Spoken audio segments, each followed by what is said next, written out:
March 1998, 6:30 in the morning. A young woman walks to a bus stop in Oldham, England. She's heading to work. It's still dark. She doesn't know that someone is waiting for her in the shadows. Someone who can't accept that she ended their relationship 3 days ago. Someone carrying a carving knife. Within minutes, 21-year-old Janine Waterworth will be dead. Stabbed 12 times in a frenzied attack so violent the blade snaps off. Her killer will confess within hours. He'll serve 14 years in prison for murder. And then, he'll be released. And he'll kill again.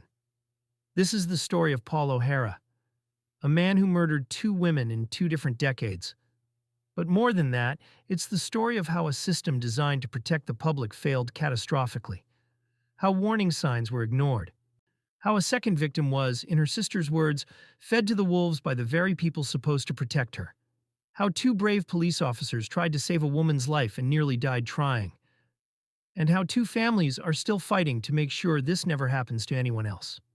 I'm your host at Cold Case Desk, and today we're examining one of Britain's most scrutinized double-lifer cases, a tragedy that exposed fatal flaws in how released murderers are monitored and how domestic violence victims are protected. Before we go any further, if you or someone you know is experiencing domestic violence, please reach out for help. Resources are available. You are not alone. And if you appreciate the work we do here at Cold Case Desk, bringing you thoroughly researched true crime documentaries that respect victims and seek justice, so please hit that subscribe button and click the notification bell. Your support helps us continue this important work. Now, let's begin where this all started, with a young woman named Janine Waterworth. Janine Waterworth was just 21 years old in March of 1998. She lived with her parents in High Crompton, a residential area of Oldham in Greater Manchester. Oldham is a town with a rich industrial history, once a powerhouse of textile manufacturing, during Britain's Industrial Revolution. By the late 1990s, like many northern English towns, it was rebuilding its identity in a post-industrial landscape. High Crompton itself was, and remains, a quiet working-class neighborhood.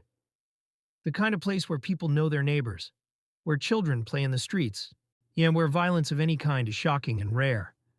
It was the kind of community where Janine felt safe walking to catch her morning bus to work. Janine had an older sister, Tracy Washington, born Tracy Waterworth, who was 4 years her senior and lived nearby in Shaw, another district of Oldham. The 2 sisters were close, though their lives had taken different paths. Tracy had married, had children of her own, and Janine doted on her nieces and nephews. Though Janine never had children of her own, she was deeply attached to Tracy's kids and was a beloved aunt. Years later, after Janine's death, Tracy would describe her younger sister in simple but powerful terms. She certainly wasn't a bad person. She definitely didn't deserve what happened. It's the kind of statement that speaks volumes about the senselessness of Janine's death, the feeling that no explanation, no justification, could ever make sense of why someone's life was cut so brutally short. Tracy also revealed the lasting impact on their mother. Mom has never been the same person since we lost Janine. This is a common thread in cases of homicide, the ripple effects that extend far beyond the immediate victim. When someone is murdered, they don't just lose their own future. Their family loses holidays, birthdays, weddings, grandchildren, phone calls, Sunday dinners. The person their mother was before Janine's death died a little bit that day too. But in 1998, Janine was alive, navigating the complexities of young adulthood and, as many young people do, making choices about relationships. Janine had been in a relationship with a man named Paul O'Hara. We don't know extensive details about how they met or the early days of their relationship. Those intimate details often remain private, known only to the people directly involved and perhaps their closest confidants. What we do know is that at some point, Janine and Paul O'Hara lived together. They shared a flat. They also stayed with one of O'Hara's relatives for a period of time. But something wasn't right. Whether it was O'Hara's behavior, incompatibility, or Janine's realization that this wasn't the relationship she wanted for her future, we can't say with certainty. What we know is that Janine made the decision to move back to her parents' home. And this is often a significant step. Returning to your childhood home as a young adult typically signals that something has gone wrong. Perhaps the relationship was already showing signs of trouble. Perhaps Janine needed space, safety, or simply the comfort of family. Even after moving out, Janine and O'Hara continued to see each other intermittently. This on-again, off-again dynamic is not uncommon in relationships, particularly when one or both parties are ambivalent about ending things completely. There might have been good times mixed in with the bad. There might have been promises to change. There might have been genuine affection tangled up with dysfunction. But by March of 1998, Janine had made her decision final. She ended the relationship definitively. No more on again. Just off. Done. For many people, this would be painful but manageable. You grieve. You move on. You respect the other person's decision even if you don't like it. But Paul O'Hara was not many people. At the time of Janine's murder, Paul O'Hara was 27 years old, 6 years older than Janine. He lived at an address on Tennyson Street in Durker, another area of Oldham. Durker was, and in some ways still is, one of the more economically deprived areas of Oldham, with higher rates of unemployment and social challenges than some neighboring districts. O'Hara's background included a documented criminal history. Before he ever killed Janine Waterworth, he had convictions for vehicle-related crimes, burglary, robbery, and assault. This wasn't someone who had one bad day and made one terrible mistake. This was someone with a pattern of criminal behavior, someone who had repeatedly crossed legal and moral boundaries. Beyond his criminal record, O'Hara struggled with substance abuse, both alcohol and drugs. These substances didn't cause his violence, but they likely lowered his inhibitions and impaired his judgment, making his dangerous impulses harder to control. Perhaps most significantly, O'Hara had a documented history of violence against women. This is a critical detail, and one that would become tragically relevant years later. Violence against intimate partners is one of the strongest predictors of future violence, including homicide. The man who will hit you is the same man who might one day kill you. And the man who has hit one partner is likely to hit the next. After O'Hara's arrest for Janine's murder, he would become the subject of academic study. A forensic psychologist named Sarah Simpson conducted extensive assessments of O'Hara, eventually making him the subject of her academic dissertation. Her professional conclusion was damning. O'Hara displayed traits of psychopathy. He posed a serious risk to women. Psychopathy is a specific personality disorder characterized by persistent antisocial behavior, impaired empathy and remorse, and bold, disinhibited, and egotistical traits. It's not the Hollywood version, the genius serial killer with no emotions. Real psychopaths are often charming on the surface, able to mimic normal social interactions, but fundamentally lacking in genuine emotional connection or concern for others. They view other people as objects to be used, manipulated, or discarded. Not all psychopaths are violent. But when psychopathy is combined with a history of violence, substance abuse, and specifically violence against intimate partners, you have a profoundly dangerous individual. This assessment, that O'Hara displayed psychopathic traits and posed a serious risk to women, would prove tragically prophetic. But that assessment came after Janine's death, when it was too late to save her. The exact date in March 1998 when Janine Waterworth was killed is not specified in the surviving public records. What we know is that it was 3 days after she definitively ended her relationship with Paul O'Hara. 3 days. 72 hours. That's how long Janine got to live in a world where she was free of him. The morning began ordinarily enough. Janine was at her parents' home in High Crompton. She was preparing to go to work. At approximately 6:30 in the morning, while it was still dark outside, she left the house and began walking toward a bus stop. This was routine, the same route she'd likely walked dozens or hundreds of times before. The bus stop was located in an alleyway between Great Meadow and Trent Road in High Crompton, roughly 400 yards from her parents' house. Just a short walk. A few minutes. The kind of distance that should have been completely safe. But Paul O'Hara was waiting there. He had been lying in wait in the darkened alleyway. This wasn't a chance encounter. This wasn't someone who happened to run into his ex-girlfriend and lost his temper in the moment. This was premeditated. He knew Janine's routine. He knew where she caught her bus. He knew approximately what time she'd be there. And he came prepared. O'Hara was carrying a carving knife, a large kitchen knife with a long blade, the kind designed for cutting meat. This also wasn't something he happened to find at the scene. He brought it with him from home, concealed on his person, for the specific purpose of confronting Janine. When Janine arrived at the bus stop, O'Hara ambushed her. What happened next was an explosion of violence so extreme that it could only be described as rage-fueled. He attacked Janine with the knife, stabbing her 12 times, 12 separate wounds. This wasn't a single thrust in the heat of an argument. This was sustained, repeated, deliberate violence. Even after the first stab wound, and the second and the third, O'Hara continued stabbing, even as Janine was undoubtedly crying out, even as she tried to defend herself or escape, he kept attacking. Yet the assault was so ferocious, so violent, that at some point during the attack, the blade of the carving knife snapped off. The force required to break a knife blade against a human body is substantial. It speaks to the savagery of the attack, the sheer physical force O'Hara was using. Janine was left lying in the alleyway in a pool of her own blood. The attack had been so violent, and Janine's screams had been so loud, that neighbors heard her. In the early morning quiet, her cries for help pierced the darkness. Someone called the police. But for Janine, help would come too late. Paul O'Hara did not flee far. In fact, he didn't really flee at all in the traditional sense. Disappearing, going on the run, attempting to evade capture. Instead, within hours of killing Janine, he went to family members and confessed. His exact words, as later reported, were, "I think I have killed Janine. I can't believe I've done it. I just lost it." There's something revealing in that phrasing. I think I have killed Janine. Not, I killed Janine, but I think I have. There's a distance there, almost a dissociation from the reality of what he'd done, as if he couldn't quite process or accept it.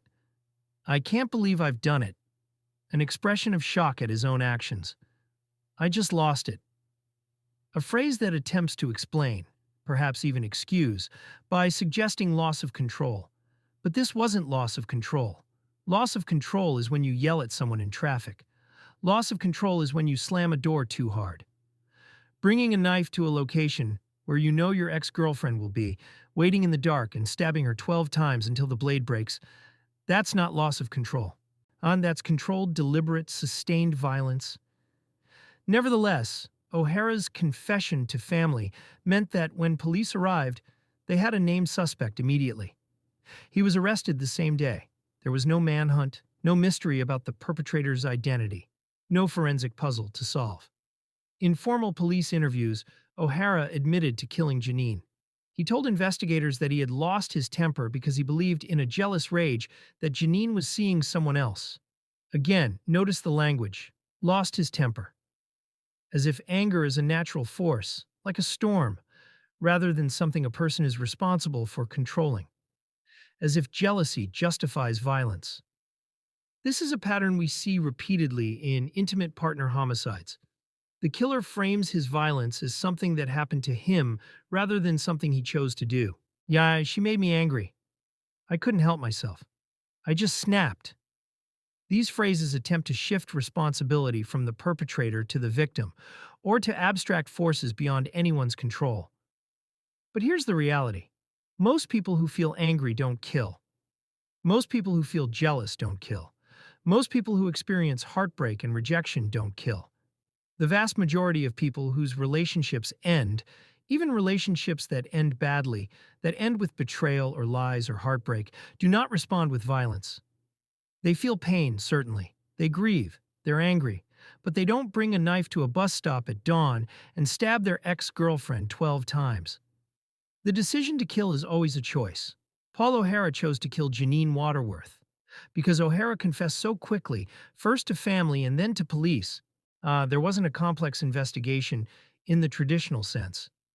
This wasn't a case where detectives had to painstakingly piece together evidence to identify a suspect. They had their suspect immediately. They had his confession. They had witnesses who heard Janine's screams. They had the physical evidence. Janine's body, the murder weapon, or what was left of it, the crime scene. There's no publicly available record of the specific forensic analysis conducted. We can assume standard procedures were followed. The crime scene was photographed and documented. Janine's body was examined by a forensic pathologist who would have documented each of the 12 stab wounds, their depth, angle, and location, to establish cause of death and the nature of the attack. The broken knife would have been collected and examined. Any blood evidence would have been documented. But forensic evidence, while important for building a complete picture, wasn't needed to establish O'Hara's guilt. He admitted to the killing. The case was never about did Paul O'Hara kill Janine Waterworth? It was only about the circumstances, the why, and what consequences he would face. From a victim's family perspective, there might be a small mercy in the swiftness of the identification and arrest. They didn't have to endure weeks or months of uncertainty, wondering if the killer would be caught. They didn't have to see Janine's case go cold, file boxes gathering dust in a police storage facility. They had answers, at least about who took Janine from them, almost immediately. But that's cold comfort when the person you love is gone. When Tracy had to tell her children that their beloved Aunt Janine was dead. When their mother had to identify her daughter's body. When they had to plan a funeral for a 21-year-old.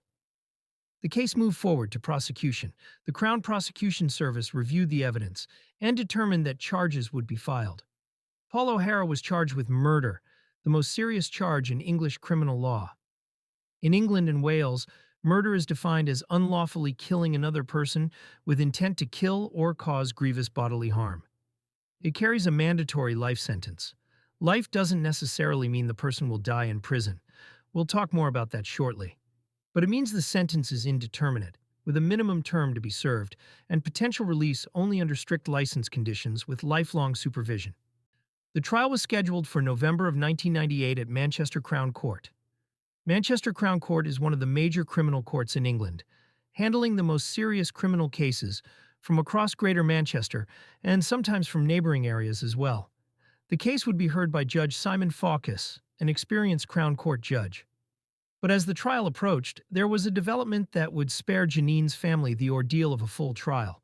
With all the painful details being aired in open court, witnesses being called, the defense attempting to poke holes in the prosecution's case, Paul O'Hara decided to enter a guilty plea. In November of 1998, 8 months after Janine's murder, Paul O'Hara appeared before Judge Simon Fawcett at Manchester Crown Court. By pleading guilty, O'Hara admitted legal responsibility for Janine's death. There would be no trial in the traditional sense. No jury, no prosecution witnesses, no cross-examination. Instead, there would be a sentencing hearing. At a sentencing hearing following a guilty plea, the prosecution typically provides a summary of the facts of the case for the record. The defense presents mitigation, anything that might make the defendant's actions more understandable or suggest a lower sentence is appropriate. The judge then considers the law, the facts, the guidelines, and any mitigating and aggravating factors before imposing sentence. The court heard details about O'Hara's background that the defense presented as relevant to sentencing. O'Hara had a personality disorder. This is a broad category that can include various conditions, from borderline personality disorder to antisocial personality disorder to narcissistic personality disorder.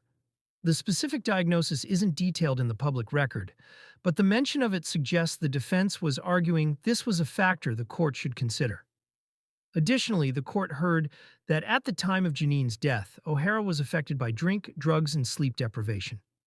Again, these were presented as mitigating factors, things that might have impaired his judgment or contributed to his loss of control. Here's the thing about mitigation, though. It's not the same as excuse. The law recognizes that people are complex, that mental health issues and substance abuse are real problems that affect behavior. But particularly in murder cases, there's a very high bar for these factors to significantly reduce culpability. Yeah, and if every person who had a personality disorder, or who was drunk or high, or who hadn't slept well, went out and killed someone, our streets would be rivers of blood. They don't.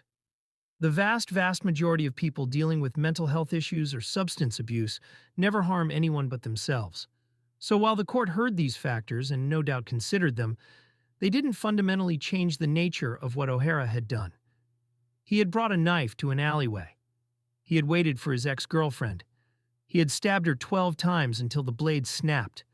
Those are the actions of someone who intended to kill, regardless of what substances were in his system or how much sleep he'd had. Judge Fawkes addressed O'Hara directly before imposing sentence, and his words were measured but clear. This was a tragic and brutal killing, an absolute waste of a young life. The motive seems to be the oldest in the world: jealousy. Jealousy. The oldest motive in the world. Judge Fawkes was right. From the earliest stories humans have told, from the Bible to Greek mythology to Shakespeare, jealousy has driven people to violence.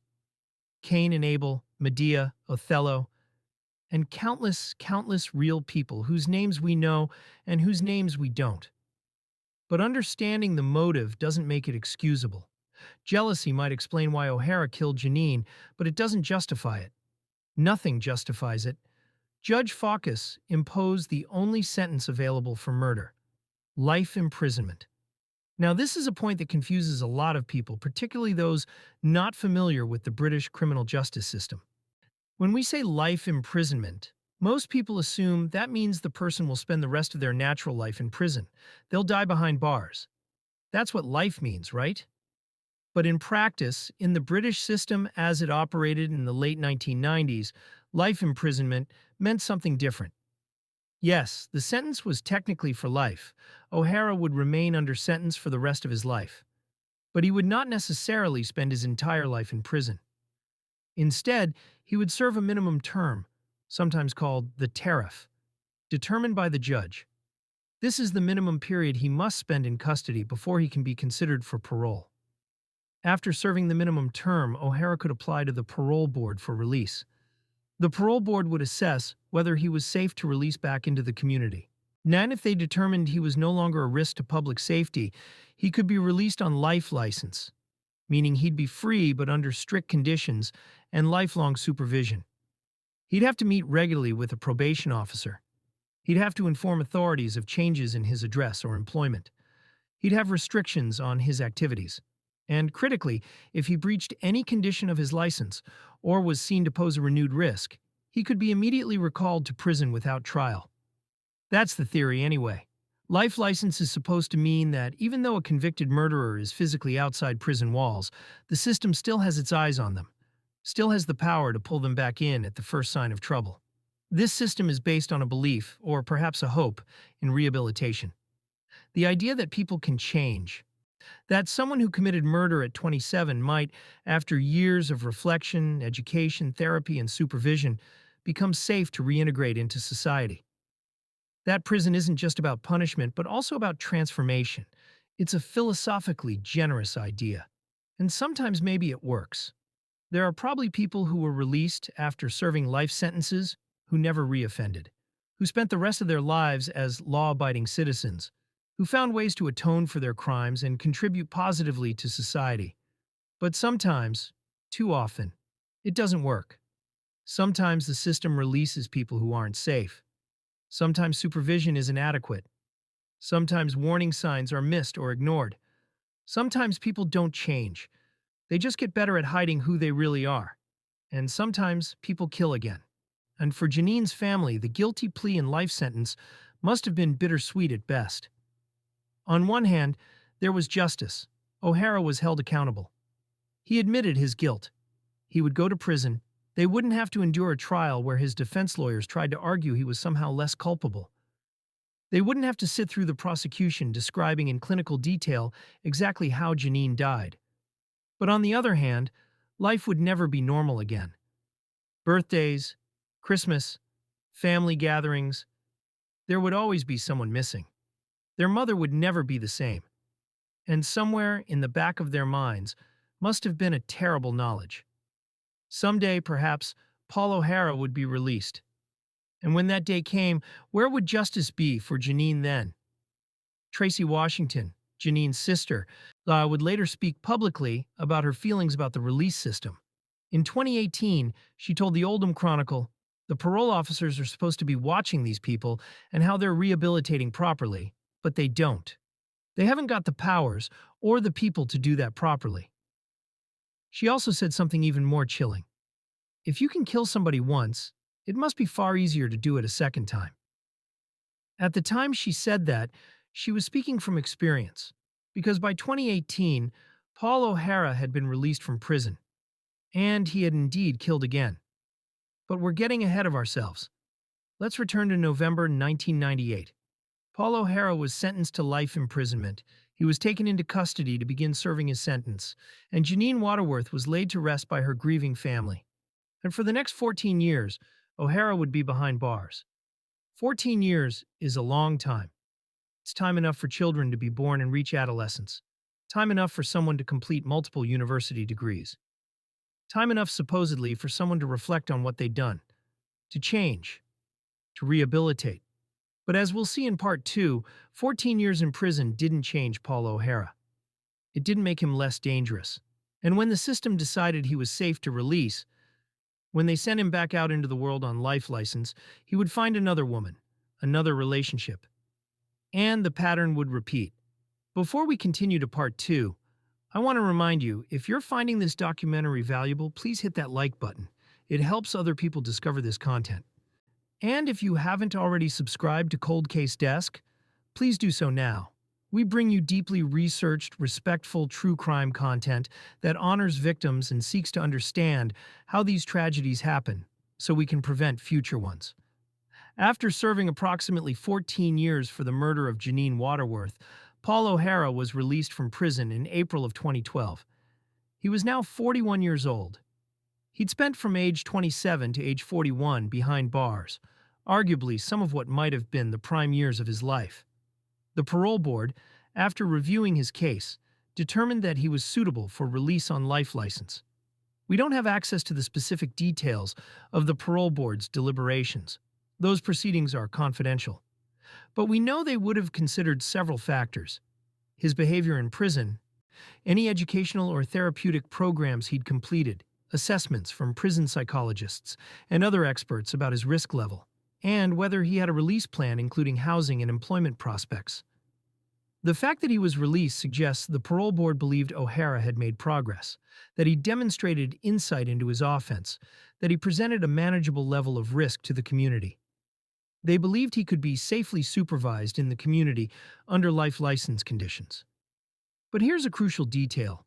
Despite the pre-existing assessment by forensic psychologist Sarah Simpson that O'Hara displayed traits of psychopathy and posed a serious risk to women, an assessment that was part of his case file, O'Hara was not placed under multi-agency public protection arrangements, known as MAPA, after his release. Let me explain MAPA, because it's important to understand what went wrong here. MAPA was introduced in England and Wales in 2001 by the Criminal Justice and Court Services Act. It's a framework for managing offenders who pose a significant risk of causing serious harm to the public. It requires police, probation, and prison services to work together to assess and manage the risks posed by violent and sexual offenders in the community. There are 3 MAPA categories. Category 1 is registered sexual offenders.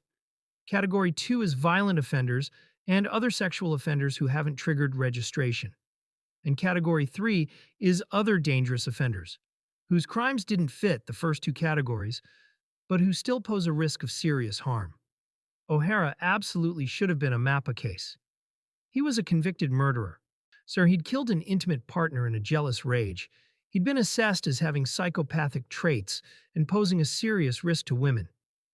These are textbook indicators for MAPA management, the exact kind of case MAPA was designed to handle.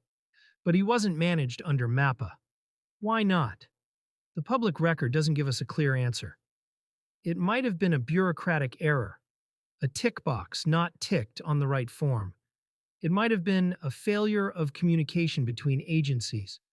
It might have been a subjective assessment by someone that O'Hara didn't quite meet the threshold. Whatever the reason, it was a catastrophic failure. Without MAPA oversight, there was no multi-agency coordination. Probation would supervise him, yes, but police might not be regularly updated about his situation. Social services might not be in the loop. Healthcare providers might not have relevant information. Most critically, there was no enhanced sharing of information, no regular multi-agency meetings to discuss his case, no coordinated risk management plan. O'Hara was released with standard life license conditions. Report regularly to a probation officer. Inform them of any changes in address or employment. Avoid certain behaviors or locations as stipulated. But these conditions are only as good as the supervision that enforces them. And without MAPA, that supervision was nowhere near robust enough for someone like Paul O'Hara. After release, O'Hara settled in Haywood, a town in Greater Manchester, about 10 miles from Oldham where he'd killed Janine. His address was Honiton Close. And sometime after his release, he began a relationship with a woman named Cherylee Shennan. Cherylee Shennan was 40 years old at the time she met Paul O'Hara, 1 year younger than him. She was originally from Rawtenstall, a town in Lancashire's Rossendale Valley, about 15 miles north of Manchester. Rawtenstall is a former mill town, like so many in this part of England, with a rich industrial heritage and a tight-knit community feel. Cherylee was a mother. She had a daughter named Lucia, who was, at the time of Cherylee's death, 13 years old, a young teenager navigating the already complicated waters of adolescence, about to lose her mother in the most traumatic way imaginable. Lucia was Cherylee's world, as daughters often are for their mothers. Cherylee was also a businesswoman and an entrepreneur. She'd owned a beauty salon at one point. Running your own business in the beauty industry requires not just technical skill, but people skills, financial acumen, and the ability to create a welcoming environment that keeps customers coming back. She'd also run a furniture store. These weren't jobs. These were businesses she'd built. She was someone who took initiative, who took risks, who worked hard to provide for herself and her daughter. At the time of her death, Cherylee was working as a carer. This is demanding, emotionally and physically taxing work, often undervalued and underpaid. Carers help people who can't fully care for themselves: the elderly, the disabled, the chronically ill. It requires compassion, patience, and a genuine desire to help people. And the fact that Cherylee was doing this work tells us something important about her character. She was someone who cared for people, who wanted to make a difference in their lives. Cherylee had also had academic ambitions. At some point, she'd enrolled in a foundation degree program in forensic science at the University of Central Lancashire. Forensic science, the application of scientific principles to legal questions, often involving crime scenes, evidence analysis, and expert testimony in court. It's a field that requires attention to detail, analytical thinking, and a strong stomach for the sometimes grim realities of criminal investigation. She didn't complete the degree, for reasons we don't know. Maybe financial pressures made it impossible to continue. Maybe the demands of being a single mother and running businesses left no time for study. Maybe she simply realized it wasn't the path she wanted after all. Life rarely unfolds in a straight line, and most people's educational journeys include some detours. But the fact that she'd pursued this field of study is painfully ironic. Forensic science is about understanding how crimes happen and finding evidence to hold perpetrators accountable. Cherylee was interested in the mechanics of justice. She had no way of knowing that she would become not a forensic scientist, but a victim whose case would be forensically examined. That her death would be dissected in an inquest. That her name would be forever linked to one of Britain's most notorious failures of criminal justice. And her family's description of her paints a picture of someone deeply loved and valued. They called her our rock, the person who held the family together, who others leaned on in times of trouble. They described her as a beautiful, caring, kind daughter, sister, mother. These aren't just the generic nice things people say about someone who's died. When you read victim impact statements, you can usually tell the difference between platitudes and genuine feeling. The Shennan family's pain and their love for Cherylee radiates from every statement they made. Cherylee was part of her local community, well known and well liked. Her death would leave not just her family but her entire community shocked and grieving. So how did Cherylee Shennan come to be in a relationship with Paul O'Hara? And a man released from prison for murdering his previous girlfriend? We don't know the specifics of how they met. Maybe it was through mutual friends. Maybe they met at work. Maybe through online dating. What we know is that at some point after O'Hara's release in April 2012, they entered into a relationship. Did Cherylee know about O'Hara's past? This is a question many people ask in these cases. The answer appears to be not initially, but she found out. More on that in a moment. But first, let's talk about what probation and police knew, or should have known, about O'Hara's new relationship. When O'Hara was released on life license, he was assigned a probation officer. This officer's job was to supervise him, ensure he was complying with his license conditions, monitor his behavior for any signs he might be slipping back toward criminality, and most importantly, assess whether he was posing a risk to public safety. Life license supervision varies in intensity. For some offenders, especially in the early stages after release, it might mean meeting with probation weekly or even more frequently. Over time, if the offender is seen to be doing well, the frequency might decrease to fortnightly or monthly. But for someone with O'Hara's history, a murder conviction, traits of psychopathy, assessed as a risk to women, supervision should have been intensive and ongoing. One critical piece of information that a probation officer managing someone like O'Hara should know is he in a relationship? This matters because O'Hara's offense was intimate partner violence. He killed his girlfriend. Now, and if he's in a new relationship, that means there's a potential new victim. That's not to say that everyone who killed an intimate partner will automatically kill the next partner, but it's a red flag. It's a scenario that requires increased vigilance. Astonishingly, despite O'Hara entering into a relationship with Cherylee, despite them becoming serious enough that she was a significant part of his life, probation failed to adequately share information about this relationship with police. The police who would later respond to emergency calls from Cherylee had no advance warning that she was in a relationship with a convicted murderer. They didn't know to check up on her welfare proactively. They didn't know that if she called for help, it was potentially a life or death situation. And this is exactly the kind of information sharing that MAPA facilitates. In regular MAPA meetings, probation would update police. The offender is now in a relationship with a woman named Cherylee Shennan. Here's her address. Here's some background. We need to ensure she knows about his history and that she has access to support if needed. We need to monitor this situation closely. Police would then have that information on their systems. If Cherylee called 999, the call handler would see, "Warning, caller is in a relationship with Paul O'Hara, convicted murderer released on life license, assessed as risk to women." But none of that happened, because O'Hara wasn't in MAPA, because information wasn't being shared effectively, because the system was failing, and no one realized it until it was too late.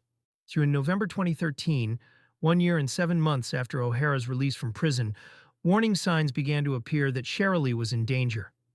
Bonfire Night is celebrated on the 5th of November throughout the United Kingdom, commemorating the foiling of the gunpowder plot of 1605. It's traditional to have fireworks displays, bonfires, and family gatherings. For the Shennan family, the November 2013 Bonfire Night gathering should have been a nice evening. Fireworks, food, seeing relatives. But when Cherylee arrived, her family noticed something deeply wrong. She had serious facial injuries. Her face was bruised. There might have been swelling, discoloration, signs of trauma. These weren't the kind of minor bumps and bruises you might get from genuinely accidental causes. Walking into a door, in tripping on stairs. These were the kinds of injuries that come from being hit. When they asked Cherylee what happened, she gave an alternative explanation. She didn't tell them the truth about O'Hara. Why not? This is one of the most misunderstood aspects of domestic violence. People often ask, why didn't she just leave? Why didn't she tell someone? As if it's simple. As if the solution is obvious. But leaving an abusive relationship is the most dangerous time for victims. Domestic violence homicides most often occur when the victim is trying to leave or has just left. Abusers escalate when they feel they're losing control, and Cherylee had no way of knowing it at the time, but she was in a relationship with a man who had literally killed his previous girlfriend for leaving him. Beyond the physical danger, there are complex psychological factors. Trauma bonding, where the cycle of abuse and apology creates a powerful emotional attachment. Fear, not just of physical harm, but of financial instability, of being alone, of judgment from others. Shame, feeling like you should have known better, should have seen the warning signs, should have been stronger. Hope that this time will be different, that he'll change, that the good person you fell in love with will come back. Cherylee gave an alternative explanation for her injuries, and her family, not knowing about O'Hara's history, probably accepted it. Maybe they were suspicious. Maybe they filed it away in the back of their minds as something to watch. But they didn't call the police. Cherylee asked them not to, or maybe she didn't bring it up as an option, and they respected her autonomy as an adult to make her own decisions. But beneath the surface, the violence was escalating. And within a few months, it would explode into a crisis that would bring Cherylee face to face with the police and expose for the first time just how much danger she was really in. On the 1st of March, 2014, everything changed. This was the day when Cherylee's sister Ellen learned the truth. This was the day the police were called. This was the day that should have saved Cherylee Shennan's life. But it didn't. Cherylee reached out to her sister Ellen and revealed what had really been happening. Paul O'Hara had been abusing her. Physically, violently. The injuries the family had seen back in November? Those were from O'Hara. And it had gotten worse since then. Much worse. Cherylee told Ellen that O'Hara had broken her nose. He'd fractured her jaw. These aren't minor injuries. A fractured jaw requires significant force, the kind of force that comes from being punched in the face with full strength, or having your face slammed into something hard. It's incredibly painful. It makes eating difficult. Speaking is painful. Every movement of your jaw sends shooting pain through your skull. But there was something even more terrifying. O'Hara had held Cherylee hostage at knife point. He'd threatened her with a knife, the same method he'd used to kill Janine Waterworth 16 years earlier. Whether Cherylee knew this consciously, or whether it was just the primal terror of having a blade pointed at you, she knew she was in mortal danger. And finally, she told Ellen about O'Hara's criminal history. She'd found out, we don't know exactly how or when, that the man she'd been in a relationship with, the man who'd been hurting her, was a convicted murderer. He'd killed his previous girlfriend, and now he was hurting Cherylee. Ellen and the rest of the family immediately called the police. This was a 999 emergency call. A woman was reporting that her sister had been seriously assaulted, that she'd been held hostage at knife point, and that the perpetrator was a convicted murderer. Police officers were dispatched to Cherylee's address. When they arrived, they spoke with Cherylee and family members. They could see the injuries, the broken nose, the bruised and swollen jaw. This wasn't historical, this was recent trauma visible on her face. As the officers did what they're trained to do in such situations, they ran a PNC check on Paul O'Hara. The police national computer holds records of criminal convictions, warrants, and other police intelligence. Within moments, the officers confirmed what the family had said. Paul O'Hara had a conviction for murder. He'd killed a woman in 1998. He was currently on life license. This should have been the moment when alarm bells started ringing at maximum volume. This should have been the moment when multiple agencies scrambled into action. A life license prisoner, someone released from a life sentence, but still technically under sentence, still under supervision, was credibly accused of serious domestic violence against his current partner. Me using the same type of violence, holding someone at knife point, that characterized his original murder conviction. In any functional system, here's what should have happened immediately. 1. O'Hara should have been arrested on the spot. 2. He should have been held in custody while the allegations were investigated. 3. Probation should have been notified immediately that their life license supervisee was accused of serious violence. 4. An urgent recall to prison should have been initiated. Life license prisoners can be recalled to custody if they pose a risk to public safety, breach their license conditions, or if recall is necessary for public protection. You don't need a criminal conviction to recall someone. The threshold is, do they pose a risk? 5. Multi-agency safeguarding measures should have been put in place for Cherylee and her daughter. But here's what actually happened. The officers created a police report documenting the allegations. They noted that Cherylee was in fear of O'Hara. They recorded that O'Hara had told Cherylee he would kill again rather than go back to prison. Let that sink in. O'Hara explicitly told Cherylee he would kill again, and she reported this to police, and he was not immediately arrested. The officers assessed Cherylee as being at high risk. In domestic violence cases, police use risk assessment tools to categorize victims as standard, medium, or high risk based on factors like the severity of violence, escalation patterns, threats to kill, weapons involvement, and the perpetrator's history. Cherylee ticked every single box for high risk, serious injuries, weapon involvement, threats to kill, perpetrator with a murder conviction. But despite this high-risk assessment, despite O'Hara's conviction for murder, despite him being on life license, despite his explicit threat to kill again, he was not arrested that day. The officers took a report and left. They classified the incident as historic, apparently meaning that because the most recent violence had occurred sometime before the 1st of March, even though the injuries were still visible, it didn't warrant immediate action. The report was filed, but it sat in the police system. It wasn't immediately shared with probation. The two agencies that were supposed to be jointly managing O'Hara, police and probation, weren't communicating. Cherylee's family must have thought they'd done the right thing. They'd called the police. They'd reported the violence. The police had come. Surely now Cherylee would be safe. Surely now the system would protect her. But the system was already failing. On the 2nd of March, 2014, just one day after making the allegations, and one day after the police documented that she was at high risk, Cherylee called the police back. She wanted to withdraw her allegations against Paul O'Hara. This is heartbreaking, but it's also predictable if you understand domestic violence dynamics. Victims retract all the time. They minimize. They recant. They say it wasn't as bad as they first said, or it didn't happen at all, or they don't want to press charges. Why? There are many reasons, and they're often operating simultaneously. And the abuser might have apologized, promised to change, convinced her he loves her, and it will never happen again. He might have threatened her, "If you don't drop the charges, I'll kill you." He might have threatened her daughter. "I know where Lucia goes to school." She might have financial dependence on him. She might fear being alone. She might genuinely love him and want the relationship to work. She might fear the criminal justice process, having to testify in court, being cross-examined by defense lawyers, seeing him sent to prison and feeling responsible. And in this specific case, there's another factor. O'Hara had explicitly said he would kill again rather than go back to prison. If Cherylee believed him, and why wouldn't she, then keeping the allegations active meant putting herself in more danger, not less. If he was arrested and charged, he might be remanded in custody, but he might also be released on bail. And if he was released on bail, he'd know that Cherylee had cooperated with police against him. He'd know she was the reason he was facing prison again, and he'd threatened to kill rather than go back.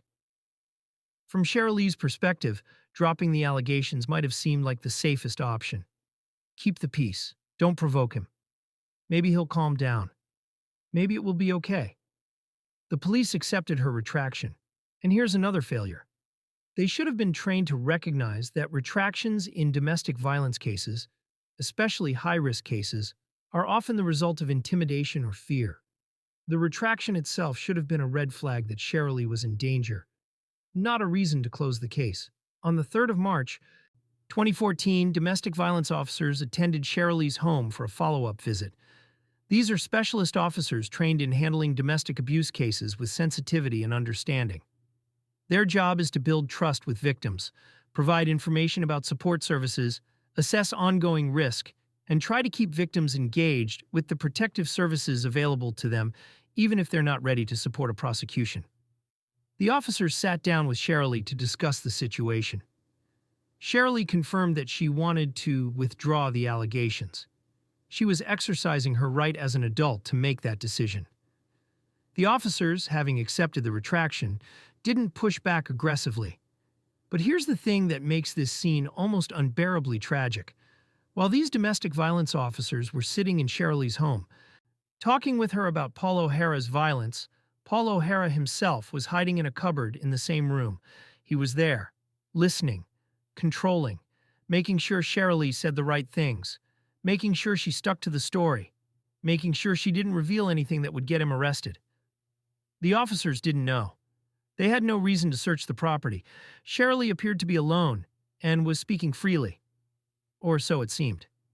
They had no idea that the man who'd fractured her jaw, held her hostage at knife point, and threatened to kill rather than go back to prison was 10 feet away, listening to every word.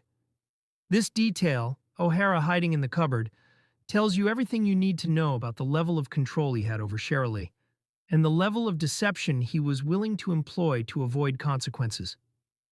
After the officers left, Cherylee's risk assessment was downgraded from high risk to medium risk. The logic presumably was, she's retracted her allegations. She appears to be calm and in control of the situation. The immediate crisis seems to have passed. But the crisis hadn't passed. It had just gone underground, and the downgrade meant that the already insufficient response would be reduced even further. It took until the 12th of March, 11 days after the initial police report, for probation to finally learn about the allegations that O'Hara had broken Cherylee's jaw. 11 days. In those 11 days, anything could have happened. O'Hara could have killed Cherylee. He could have fled. He could have escalated his violence even further. But by sheer luck, Cherylee was still alive on the 12th of March when probation was finally informed. O'Hara's probation officer called him in for a meeting. She confronted him with the information she'd received. We can imagine the conversation. "Paul, I've received a report that you've been violent toward your girlfriend, Cherylee, that you broke her jaw. This is a serious allegation. What do you have to say?" O'Hara would have had his explanation ready. Maybe he denied it outright. Maybe he minimized it. It wasn't that serious. She's exaggerating. We had an argument, but I didn't break her jaw. Maybe he blamed Cherylee. She came at me first. I was defending myself. Whatever he said, the probation officer accepted it. Or at least, she didn't take the action that the situation demanded. Instead of immediately initiating recall proceedings, instead of assessing O'Hara as a clear and present danger who needed to be taken off the streets, she gave him advice. She told him to slow down the relationship. Let me repeat that. A man on life license for murdering his previous girlfriend, now accused of breaking his current girlfriend's jaw, was told to slow down the relationship. Not, "You're under arrest." Not, "You're being recalled to prison." Not even, "You must have no contact with Cherylee whatsoever." Just slow down the relationship. This is a catastrophic misjudgment. The problem wasn't that the relationship was moving too fast. The problem was that O'Hara was a violent, dangerous man who was abusing his partner. Slowing down the relationship wouldn't change that. It wouldn't make Cherylee safer. It might even make things worse by prolonging her exposure to his violence. But O'Hara was not recalled to prison. Not on the 12th of March. The opportunity to save Cherylee's life slipped away again. 2 days later, on the 14th of March, the probation officer learned the full details from the 1st of March police report. She read that O'Hara had not just broken Cherylee's jaw, but had held her hostage at knife point. She read that he'd told Cherylee he would kill again rather than go back to prison. She read that Cherylee had been assessed as high risk. She read about his explicit threats and the severity of his violence. The probation officer's concerns increased. Of course they did. How could they not? She now knew that her supervisee, a convicted murderer, was credibly accused of serious violence, including weapon use and threats to kill. She called O'Hara in again and told him more firmly to stay away from Cherylee. But still, incredibly, inexplicably, as unforgivably, she did not recall him to prison. She did not coordinate with police for his immediate arrest. She did not trigger a multi-agency meeting to discuss his risk level. Why not? The inquest would later examine this question in detail. Part of the problem was that MAPA wasn't in place, so there was no framework for multi-agency coordination. Part of the problem was that probation at that time was under-resourced and overwhelmed, with officers managing too many cases and making judgment calls based on incomplete information and limited time. But ultimately, the probation officer had the power to recall O'Hara. Life license conditions give probation that power. If a supervisee poses a risk, they can be recalled to custody without trial, without charges. Simply on the probation officer's assessment, that recall is necessary for public protection. She didn't use that power, and 3 days later, Cherylee Shennan would be dead. On the 17th of March, 2014, Cherylee Shennan made a phone call that should have saved her life. She called probation. She spoke to O'Hara's probation officer, the same woman who'd been managing his case, who'd learned about the violence, who'd told him to slow down the relationship and stay away. And Cherylee told her the truth. She confirmed that everything she'd reported to police on the 1st of March was true. O'Hara had broken her nose. He'd fractured her jaw. He'd held her at knife point. He'd threatened to kill her. And she was terrified. The probation officer listened to Cherylee describe her fear. And Cherylee used specific words. She was terrified of him. She was terrified for her daughter. Lucia was 13 years old, living in the same house where her mother was being abused by a convicted murderer. Cherylee was not just worried about herself. She was a mother trying to protect her child. The probation officer finally understood the full gravity of the situation. This wasn't a case she could manage with phone calls and advice. This was a woman in immediate danger from a man the probation officer was supposed to be supervising. She needed to act, and she needed to act now. She immediately called the police. The call was made with urgency. The probation officer's message was clear. We need to get him arrested. She explained that her supervisee was Paul O'Hara, a life-licensed prisoner with a murder conviction. And she explained that he'd been abusing his partner, Cherylee Shennan. She explained that Cherylee was terrified and in danger. She explained that O'Hara had consistently physically abused Cherylee. And she made it clear this needed an immediate police response. The emergency call handler who took the probation officer's call graded it as a Grade 2 call. In police terminology, Grade 1 calls are immediate emergencies requiring the fastest possible response. Active violence in progress, life in immediate danger, crime in action. Grade 2 calls are urgent but not quite at the Grade 1 threshold. They require a response within 1 hour. Grade 2 is appropriate for the information provided: a domestic violence situation with a high-risk victim, a dangerous perpetrator, and a request for arrest, but no indication that violence was actively occurring at that moment. But here's where another failure occurred. The police dispatch should have sent uniformed officers to respond. Officers equipped with stab vests for protection, pava spray, and incapacitant spray, to use if they encountered resistance, batons, handcuffs, radios.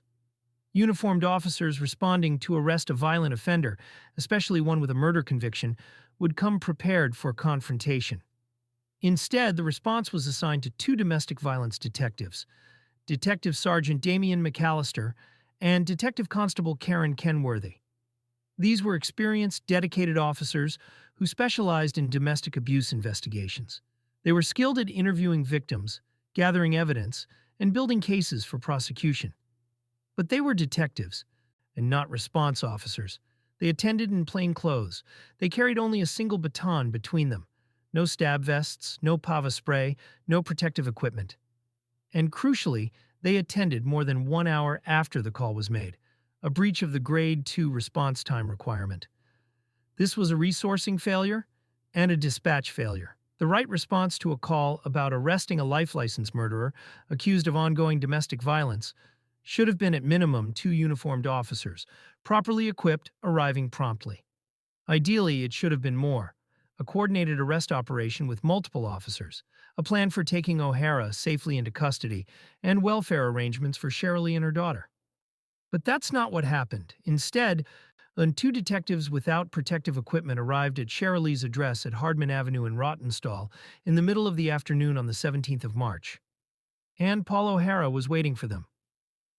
At approximately 3 o'clock in the afternoon on Monday, the 17th of March, 2014, Detective Sergeant Damian McAllister and Detective Constable Karen Kenworthy arrived at Cherylee Shennan's home on Hardman Avenue in Rottenstall, Lancashire. Rottenstall is a town of about 22,000 people in the Rossendale Valley, surrounded by the beautiful hills of the Pennines. It's a place with a strong sense of community, where people know each other, where crime, especially violent crime, is rare enough to be genuinely shocking. Hardman Avenue is a residential street of terraced houses, and the kind that are common throughout northern England. Brick row houses built a century or more ago for mill workers and their families, modest but solid, each with a small front yard and a back garden. It's a quiet street where children play and neighbors chat over garden fences. On this particular afternoon, one daughter, 13-year-old Lucia, was at school, scheduled to arrive home soon. One mother, 40-year-old Cherylee, had called for help and was waiting, hoping that this time the system would protect her. And one predator, 43-year-old Paul O'Hara, was sitting in his car nearby, watching. O'Hara had been lying in wait. The prosecutor, who would later handle his case, Graham Reed's QC, would describe O'Hara as having been lying in wait in his car near Cherylee's home. This wasn't a spontaneous act. Yes, this wasn't someone who happened to be in the area and impulsively decided to confront his ex-partner. This was planned. He was watching, waiting, preparing. D.S. McAllister and D.C. Kenworthy approached the front door and knocked. Cherylee answered. Just 30 seconds later, half a minute, barely enough time for introductions, Paul O'Hara burst through the back entrance of the property. He was carrying a claw hammer. It was concealed in a plastic bag so it wouldn't be immediately visible as he approached. But once he was inside, he pulled it out and began his attack. A claw hammer is a tool, but in the hands of someone intent on violence, it's a devastating weapon. The flathead is used for driving nails. The claw is for pulling them out. Both ends are solid metal designed to deliver force.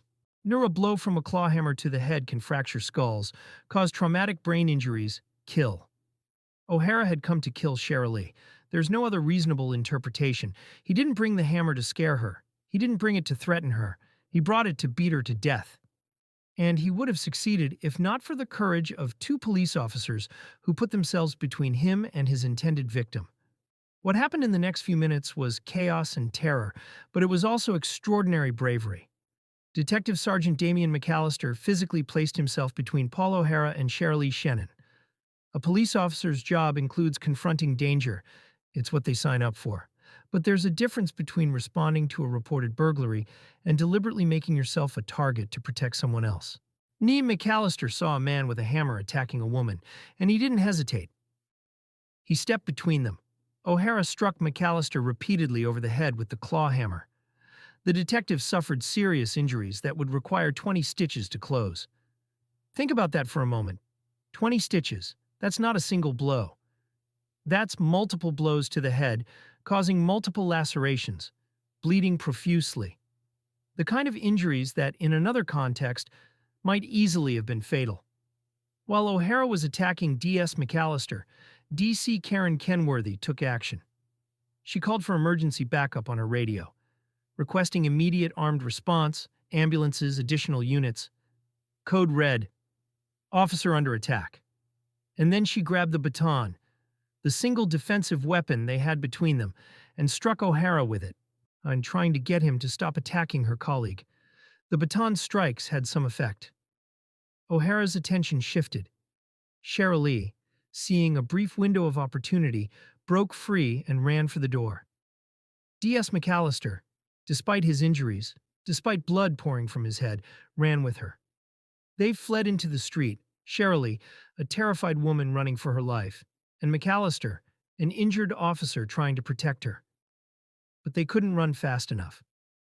Both were injured, traumatized, not thinking clearly because of adrenaline and shock. O'Hara wasn't done. He went to Cherylee's kitchen. He grabbed a knife, a large kitchen knife, the kind every household has for cutting vegetables or meat, now repurposed for murder. And he pursued them into the street. An eyewitness, a neighbor who happened to look out their window, eye drawn by the commotion, later described what they saw. Paul O'Hara caught up with Cherylee Shennan as she lay on the ground trying desperately to defend herself, and the eyewitness said something chilling. O'Hara appeared calm. His actions were measured and not frantic. This detail is important. This wasn't someone in the grip of uncontrollable rage, mindlessly attacking in a red mist of fury. This was someone methodically, deliberately, calmly committing murder. O'Hara knew what he was doing. He was in control of himself. And he chose, in that moment of calm and measure, to kill Cherylee Shennan. He stabbed her. As she lay on the ground, as she tried to protect herself with her hands and arms, as she begged for her life, he stabbed her. Cherylee Shennan died there in the street, in broad daylight, in her own neighborhood. You're just yards from her home, where her 13-year-old daughter would arrive from school in a matter of hours. An air ambulance had been scrambled, an emergency helicopter with advanced medical personnel who can provide trauma care at the scene. But it arrived too late. Paramedics from the ambulance service arrived, tried to save her, but there was nothing they could do. Cherylee was pronounced dead at the scene. Paul O'Hara, having accomplished what he came to do, didn't flee far. Police backup arrived rapidly. Once that emergency radio call went out that officers were under attack, every available unit in the area would have responded with lights and sirens, converging on Hardman Avenue as fast as their vehicles could get them there. Officers found O'Hara in a nearby garden. He was detained. When someone is actively resisting arrest or potentially still armed and dangerous, police have options for less lethal force. In this case, officers use CS gas, an incapacitant spray that causes temporary blindness, coughing, and disorientation, allowing officers to safely take a violent individual into custody without having to engage in a physical struggle that might result in further injuries. O'Hara was sprayed with CS gas, handcuffed, and taken into custody. He was arrested on suspicion of murder, assault on police officers, and assault with intent to resist arrest. After his arrest, O'Hara made statements that were later documented. He said, "I can't deny it, can I? She was running down the street scared." This is an acknowledgement. He knew Cherylee was terrified. He knew she was running for her life, and he killed her anyway. And he also asked, "Why did I do that? Why didn't the police help her?" There's something grotesque about these questions. He's asking why he did it, as if he's baffled by his own actions, as if someone else controlled his hands. And he's asking why police didn't help her. When 2 police officers nearly died trying to help her, when he attacked those officers, when he's the reason she needed help in the first place. These are the words of someone trying to evade responsibility, trying to create psychological distance between himself and his actions. But the evidence was overwhelming. Multiple witnesses, 2 police officers who could testify to exactly what happened.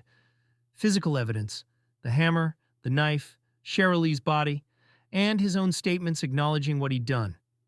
Paul O'Hara was taken to a police station, processed, and held in custody.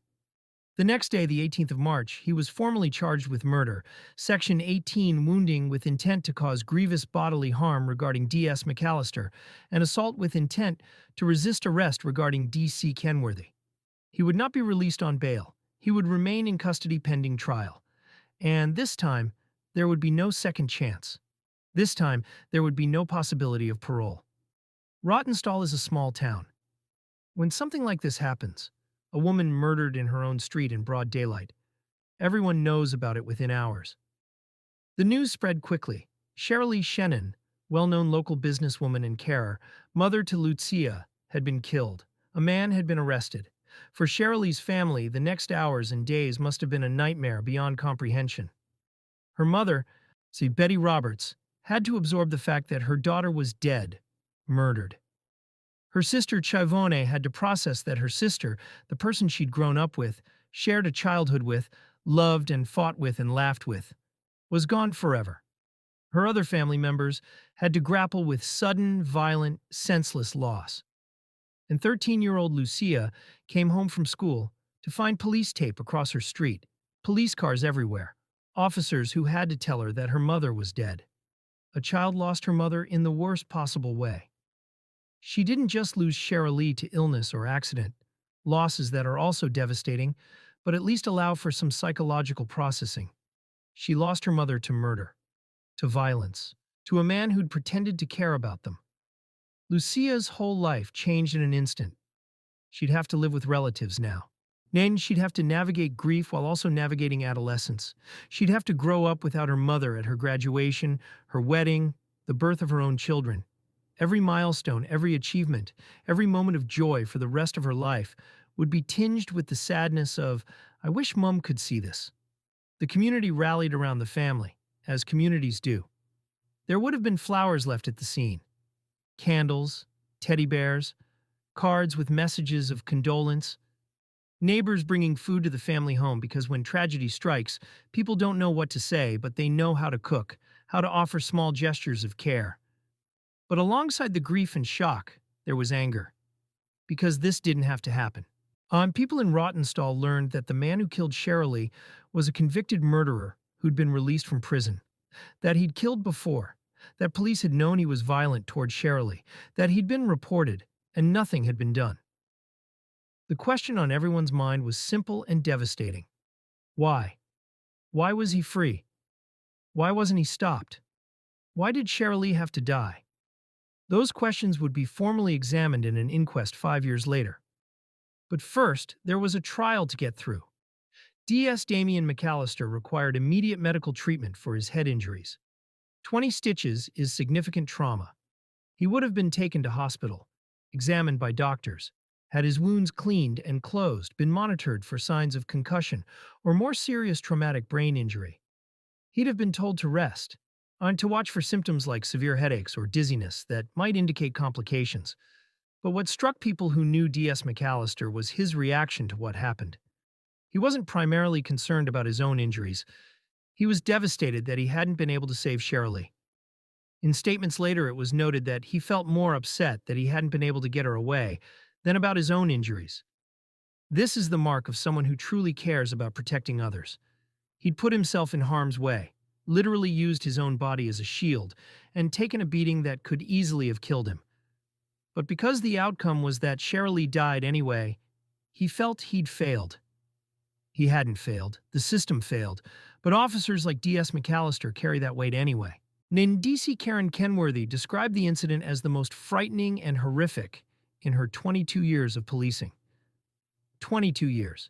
She'd seen terrible things in that time. Car crashes, sudden deaths, violent crimes. She'd responded to situations that would give most people nightmares. But this was worse than all of them. Both officers showed incredible resilience. Within weeks, both had returned to work. They could have taken extended leave. They could have sought transfers to other duties. No one would have blamed them for stepping back from frontline policing after such a traumatic incident. But they came back. They continued doing the job. And they would later be recognized for their extraordinary bravery. Paul O'Hara's trial was scheduled for Preston Crown Court. Preston is the county town of Lancashire, and its Crown Court handles the most serious criminal cases from across the county. The case was assigned to Judge Anthony Russell QC, who held the position of Recorder of Preston, the senior circuit judge at that court. The prosecution was led by Graham Reeds QC, an experienced barrister who specialized in serious criminal cases. His job was to present the Crown's case against O'Hara, to prove beyond reasonable doubt that O'Hara had murdered Cherylee Shennan and assaulted the two police officers. But Graham Reeds QC didn't need to present much of his case, because on the 30th of June 2014, less than 3.5 months after Cherylee's murder, Paul O'Hara appeared before Judge Russell and pleaded guilty to all charges. Guilty to murder. Guilty to Section 18 wounding with intent to cause grievous bodily harm to D.S. McAllister. Guilty to assault with intent to resist arrest against D.C. Kenworthy. O'Hara's defense counsel, Tony Cross QC, had the unenviable task of representing someone who had committed indefensible crimes. The best he could offer was an acknowledgement that these were grave crimes, and present the guilty pleas as evidence that O'Hara was at least taking responsibility. Early guilty pleas usually result in a reduction in sentence, typically 1/3 off the minimum term. The rationale is that by pleading guilty, the defendant spares the victim's families the ordeal of a trial, saves court time and public resources, and demonstrates some level of remorse or acceptance of responsibility. But in cases this serious, particularly when the evidence is overwhelming and the defendant really has no choice but to plead guilty, the mitigating value of the plea is minimal. Judge Russell prepared to pass sentence. In cases of murder, the judge must follow sentencing guidelines set out in Schedule 21 of the Sentencing Act. These guidelines set starting points for the minimum term based on the seriousness of the offense. For most murders, the starting point is 15 years.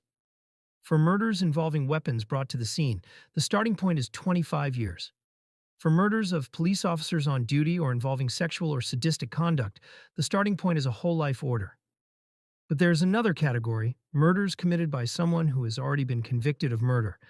For these cases, the double lifers, the starting point is also a whole life order. A whole life order means exactly what it sounds like. The person will spend the rest of their natural life in prison. They will never be eligible for parole. They will never be released. They will die behind bars. It's the most severe sentence available in English law, reserved for the most serious crimes. Judge Russell imposed a whole life sentence on Paul O'Hara for the murder of Cherylee Shennan. He also imposed concurrent sentences of 10 years for the attack on D.S. McAllister and 2 years for the assault on D.C. Kenworthy. Concurrent means these sentences run at the same time as the murder sentence. Not in addition to it, though it's a moot point when someone is never being released anyway. And Judge Russell addressed O'Hara directly. This was indeed a most brutal and savage attack, and having read all the witness statements, I am left in no doubt that you intended to kill Cherylee Shennan. It is her family and friends that are left to pick up the pieces. It is clear from the many statements on the papers that she was a much-loved member of her local community, which is left shocked by the cruel manner of her death. The judge's words acknowledged what everyone in that courtroom knew. This wasn't just about Paul O'Hara's crimes. This was about a woman who was loved and valued, whose loss created a hole in her family and community that would never be filled. And Detective Superintendent Eddie Thistlethwaite of Lancashire Constabulary issued a statement after sentencing. O'Hara is a predatory and violent individual who manipulated his victims, including Cherylee, preying on their craving for love and attention. He has shown no or little remorse throughout this process. This characterization, predatory, manipulative, gets at something important about abusers like O'Hara. They don't approach relationships the way healthy people do. They don't seek partnership, companionship, mutual support. They seek control. They identify vulnerable people and exploit those vulnerabilities. They isolate their victims from support systems. They alternate between charm and violence, creating trauma bonds that make it psychologically difficult for victims to leave. Janine Waterworth wasn't a random victim. Cherylee Shennan wasn't a random victim. O'Hara chose them deliberately, pursued relationships with them, and then destroyed them when they didn't conform to his desires or tried to assert their own autonomy. Paul O'Hara was taken from Preston Crown Court to begin his whole life sentence. He's currently held in a high-security prison. He's now in his mid-50s. If he lives an average lifespan, he'll spend another 25 or 30 years behind bars before he dies. Janine Waterworth never got to grow old. She never got to turn 30 or 40 or 50. She never got to have children, build a career, travel the world, or do any of the 1,000 things that make up a full life. Cherylee Shennan never got to see Lucia graduate, get married, have children. She never got to grow old with her family. Paul O'Hara stole their futures. And now he has no future of his own, except for the walls of a prison cell and the knowledge that he'll never leave. In the wake of the trial and conviction, attention turned to recognizing the extraordinary courage of D.S. McAllister and D.C. Kenworthy. They received personal letters from Prime Minister David Cameron, praising their bravery and thanking them for their service. For a serving police officer, receiving a letter from the Prime Minister is a significant honor. It's recognition at the highest level of government that your actions went above and beyond the call of duty. Lancashire Constabulary awarded them the William Garnett Cup, an annual award given to the officer or officers who performed the most gallant deed of the year in the highest traditions of the service. The award is named after William Garnett, a Lancashire police officer who was killed in the line of duty in 1876. To receive this award is to be recognized as exemplifying the best of what it means to be a police officer. D.S. McAllister also received an award at a national conference on the investigation of domestic abuse, recognizing his innovation and dedication in this field of policing. Despite the trauma of what happened on Hardman Avenue, he continued working on domestic abuse cases, bringing his experience and insight to help protect other victims. Chief Constable Steve Finnegan publicly praised both officers for acting in an extremely brave and selfless manner. And he was right. Bravery isn't the absence of fear. It's acting despite fear. McAllister and Kenworthy were terrified that day. How could they not be? But they didn't run. They didn't retreat. They put themselves between a violent murderer and his intended victim, and they fought to save her life. The fact that they didn't succeed, that Cherylee died anyway, doesn't diminish their bravery. It amplifies the tragedy. If they'd been properly equipped with stab vests and other protective equipment, if the response had been properly resourced, the outcome might have been different. They did everything they could with what they had, and they nearly died trying. But even with O'Hara convicted and sentenced, even with the officers recognized for their bravery, there were still massive unanswered questions. Why was O'Hara released after only 14 years for Janine's murder? Why wasn't he under MAPA's supervision? Why didn't probation share information about his relationship with police? Why weren't the reports from the 1st of March acted upon immediately? Why was his probation officer told about his violence on the 12th of March and didn't recall him to prison? Why was the police response on the 17th of March so inadequately resourced? Were there systemic failures? Were there policy problems? Were there individuals who should be held accountable? Cherylee's family wanted answers. They deserved answers, and they fought for 5 years to get them through the inquest process. We'll cover the inquest, its findings, and the fight for reform in Part 4. But first, let's take a moment to remember who Cherylee Shennan was beyond the manner of her death. She was a mother who loved her daughter fiercely. She was an entrepreneur who built businesses and took risks. She was a carer who helped vulnerable people. She was a sister who her family called our rock. She was beautiful, caring, and kind. She had friends, hobbies, dreams. She was a full, complex, valuable human being, and she was failed by systems that should have protected her. If you're finding this documentary valuable, please take a moment to like this video and subscribe to Cold Case Desk. We're committed to telling these stories with the respect they deserve, to honoring victims, and to examining how we can prevent future tragedies.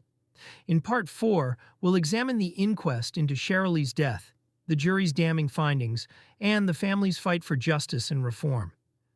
For those unfamiliar with the British legal system, let me explain what an inquest is because it's different from a criminal trial and serves a different purpose. An inquest is a fact-finding inquiry held by a coroner to determine the circumstances of a death. Inquests are mandatory for certain categories of death: deaths in custody, deaths involving police contact, deaths in the military, and deaths where the circumstances suggest systemic failures or public interest issues. The purpose of an inquest is not to assign criminal or civil liability. That's what criminal trials and civil lawsuits are for. Instead, an inquest seeks to answer 4 key questions. Who was the deceased? When did they die? Where did they die? And how did they die? That last question, how, is the critical one. How doesn't just mean the medical cause of death. It means the circumstances. In Cherylee's case, everyone knew she died from stab wounds. The question was, how did she come to be in a situation where a convicted murderer who should have been supervised was free to stab her? What failures, actions, and decisions led to that moment? Inquests can be held with or without a jury. In certain circumstances, including deaths involving police, a jury must be impaneled. The jury hears evidence, listens to witnesses, and ultimately delivers conclusions about the death. They can also deliver narrative conclusions that go beyond the basic facts to describe the circumstances in detail. Importantly, if an inquest identifies failures or systemic problems that pose ongoing risks of future deaths, the coroner has the power to issue Regulation 28 reports to prevent future deaths. These are formal documents sent to relevant organizations, government departments, police forces, our healthcare trusts, etc., requiring them to respond with what actions they'll take to address the problems identified. This is what Cherylee's family fought for: an inquest that would expose the truth, identify the failures, and force systemic change. Cherylee Shennan died on the 17th of March, 2014. Paul O'Hara was convicted and sentenced on the 30th of June, 2014. But the inquest into Cherylee's death didn't take place until June of 2019, 5 years later. Why the delay? Inquests involving complex systemic failures, multiple agencies, and potential criticism of public bodies take time to organize. Evidence must be gathered. Witness statements must be taken. Documents must be disclosed. Legal representatives for all the interested persons, the family, the police, the probation service, while the NHS and others, must be appointed. And critically, inquests are usually delayed until after any criminal proceedings are concluded. This is to avoid prejudicing the criminal trial.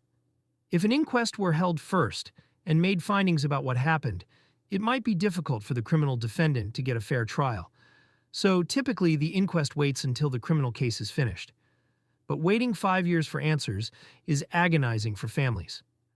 For 5 years, Cherylee's mother Betty, her sister Shivani, and the rest of the family had to live with unanswered questions. They knew O'Hara killed Cherylee. That was never in doubt. But they didn't know the full extent of what police and probation knew, when they knew it, and why they didn't act. They didn't have the catharsis of a public examination of the failures. Yeah, and they didn't have the official acknowledgement that this death was preventable. They didn't have the promise of reform. They waited, and they fought. Because inquests don't just happen automatically with families passively receiving whatever conclusions emerge. Families have to advocate, often with the help of solicitors who specialize in inquest law, to ensure the scope of the inquest is broad enough, that all relevant evidence is examined, that tough questions are asked. Cherylee's family instructed solicitors from Dayton Pierce Glynn, a law firm known for representing families in inquests involving state failings and human rights issues. Their solicitor, Sarah Rika, would become a fierce advocate for the family throughout the inquest process. In June of 2019, 5 years and 3 months after Cherylee's death, the inquest into her death finally began at Preston Coroner's Court. The coroner was James Newman, area coroner for Lancashire. A coroner is typically a lawyer or a doctor with specialized training in investigating deaths. They have quasi-judicial powers. They can compel witnesses to attend, can require documents to be produced, can question witnesses directly. But they also have an inquisitorial rather than adversarial role. Unlike in a criminal trial, where prosecution and defense are battling, a coroner's inquest is supposed to be a cooperative search for truth. Because this was a death involving police contact, a jury was impaneled. Jury selection for inquests works similarly to criminal trials. Potential jurors are called from the community, screened to ensure they can serve fairly, and then sworn in. The jury's role is to listen to all the evidence and then deliver conclusions about the death. The inquest was scheduled to last approximately 4 weeks. 4 weeks of evidence. 4 weeks of testimony. 4 weeks of Cherylee's family sitting in a courtroom, reliving the worst period of their lives, hearing details about the failures that cost Cherylee her life. Who testified? The inquest heard from a wide range of witnesses. Police officers who responded to the calls on the 1st of March and the 17th of March. They described what they found, what actions they took, what information they had. The probation officer who supervised O'Hara after his release. She described her interactions with him, what she knew about the allegations of violence, why she made the decisions she made. Representatives from the probation service hierarchy who could speak to policies, procedures, training, and whether the probation officer was properly supported. Police supervisors and policymakers who could explain the decisions about resourcing, response grading, and how domestic violence calls were handled. Social services representatives, because there was a child, Lucia, living in a home where domestic violence was occurring. NHS staff, potentially including doctors or nurses who might have treated Cherylee for injuries. Domestic violence experts who could provide context about victim behavior, why victims retract allegations, how abusers control their partners. And perhaps most importantly, Cherylee's family members. They could testify about what Cherylee told them, what they observed, what they did to try to help. The inquest didn't hear from Paul O'Hara. He'd been convicted of murder and was in prison. He had the right to attend or to provide a statement, but apparently chose not to participate. This is not uncommon. Convicted murderers rarely want to engage with inquests into their victims' deaths, as there's no benefit to them and potential further exposure of their culpability. Over 4 weeks, a detailed picture emerged, not just of the 17th of March, though that was examined in detail, but of the entire chain of events from O'Hara's release in April 2012 through to Cherylee's death.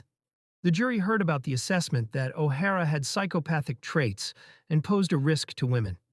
They heard that despite this assessment, he wasn't placed under MAPA. And they heard about his relationship with Cherylee and how probation failed to adequately inform police. They heard about the 1st of March report, the broken jaw, the knife-point hostage situation, the explicit threat to kill rather than go back to prison. They heard how that report sat for 11 days before probation was informed. They heard how, even after probation learned about it, O'Hara wasn't recalled. They heard about Cherylee retracting her allegations while O'Hara hid in a cupboard. They heard about the risk assessment being downgraded from high to medium despite her being in a relationship with a convicted murderer. They heard about Cherylee's final call to probation on the 17th, her terror, her desperate plea for help. They heard about the response being graded as Grade 2, about the delay in response. About two detectives without protective equipment being sent to arrest a violent murderer. And they heard from D.S. McAllister and D.C. Kenworthy about what happened when O'Hara attacked. After 4 weeks of evidence, the jury retired to consider their conclusions. This is a weighty responsibility. They had to sift through complex information about policies, procedures, and individual decisions. They had to assess whether failures by police, probation, or other agencies contributed to Cherylee's death. The jury returned unanimous findings. When a jury is unanimous, it means every single juror agreed. There was no dissent, no doubt, no, well, maybe. They all saw the evidence the same way. Their primary finding was that Cherylee Shennan was unlawfully killed, meaning her death was a homicide caused by Paul O'Hara's unlawful actions. And this was never in dispute. But then came the critical finding, the one that the family had fought for. The jury found that Cherylee's death was more than minimally contributed to by the failure to recall O'Hara to prison once reports were made of violence to Cherylee and of him drinking. Let's break down what this means. More than minimally contributed is legal language, but the substance is clear. The jury found that the failure to recall O'Hara was a significant factor in Cherylee's death. Not the only factor. O'Hara's decision to kill her was the primary cause. But the system's failure to recall him when they should have was more than a trivial or negligible contribution. It mattered. It created the conditions that allowed O'Hara to be free to kill her. If O'Hara had been recalled to prison on the 1st of March, or the 12th of March, or the 14th of March, if probation had used the power they had to take him off the streets, Cherylee would have been alive on the 17th of March. The decision not to recall him directly contributed to her being dead. The jury also found a lack of interagency management or appropriate sharing of information prior to and after 1st March 2014. This finding addresses the map of failure and the general breakdown in communication between police and probation. These agencies are supposed to work together to manage dangerous offenders. They're supposed to share information freely and frequently. They're supposed to coordinate their responses. None of that happened in O'Hara's case. If police had known from the moment O'Hara started a relationship with Cherylee that she was potentially at risk, they could have conducted welfare checks, ensured she knew about his history, offered her support services. If probation and police had been in regular communication after the 1st of March report, a coordinated decision to recall O'Hara could have been made quickly. If there had been a MAPA meeting on, say, the 5th of March with police, probation, and other relevant agencies sitting around a table reviewing O'Hara's case, someone in that room would have said, "This man is a convicted murderer displaying the exact same pattern of behavior that led to his previous conviction. He must be recalled immediately." But those conversations didn't happen because the interagency management wasn't there.